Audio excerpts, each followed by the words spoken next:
మహిమకు చేర్చే మహిమ నడిపించే మహిమగల దేవుని మాట పక్కన పెట్టేసిన వ్యక్తులు.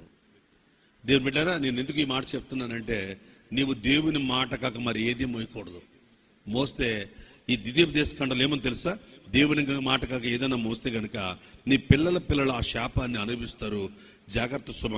ఎందుకంటే 5వ అధ్యాయం 9వ వచనంలో, నేను చెప్పిస్తలేదమ్మోయ్, నేను చెప్పించట్లేదండి బ్రదర్స్ సిస్టర్స్ వినండి, నేను చెప్పించట్లేదు.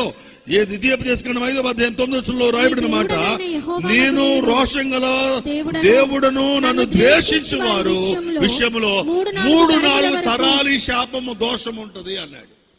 నన్ను ద్వేషించడం అంటే, దేవుడు ద్వేషించడం అంటే బొమ్మ రాయ రప్ప కాదు. ఆయన ఏమన్నాడు తెలుసా, నా స్వరాన్ని ద్వేషించడమే. 4వ అధ్యాయం చూడండి 11వ వచనంలో 12వ వచనంలో ఆయన అంటాడు, యెహోవా అగ్ని మధ్య నుండి మీతో మాట్లాడును, మాట్లాడిన ధ్వని మీరు వింటిరు గాని ఏ స్వరూపమును మీరు చూడలేదు, స్వరము మాత్రమే వింటిరి అనగా దేవుడు అనగా స్వరం అని అర్థం. స్తోత్రం చెప్పగలరా? గట్టిగా స్తోత్రం చెప్పగలరా?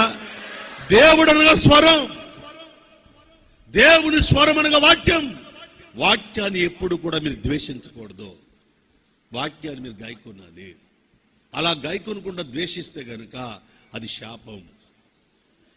ఎవరు వీళ్ళు అంటే బాగా సీనియర్లు అన్నమాట. వాక్యులు బాగా పండిపోయి, సంఘంలో బాగా పండిపోయి ఇక నిలబడి వీళ్ళు మెయింటెనెన్స్ ఎక్కువైపోతుంటుంది లోపల.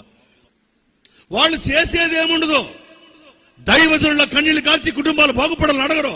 వీళ్ళని ఏదోలాగా డైవర్ట్ చేయాలా, అట్టు చేయాలా. అర్థమైందా? ఏం చేయాలా చెప్పండి? డైవర్ట్, అట్టు చేయాలా, రొట్టు చేయాలా. ఇలాంటి చెత్త వ్యాచ్యతో జాగ్రత్త. ఎందుకంటే ఎబ్రీ పత్రిక చూడండి, దేవుని సంఘంలో సేవకుని బాధ పెట్టిన వాళ్ళంతా ఎక్కువ ఎవరో తెలుసా? ఏమండి ఎవరు తెలుసా? దేవుని మాట కాకుండా ఎవరెవరో బయట వాళ్ళు వస్తారండి. మనకి అంత ప్రశాంతంగా కుటుంబంలో పోతున్నాం మనం.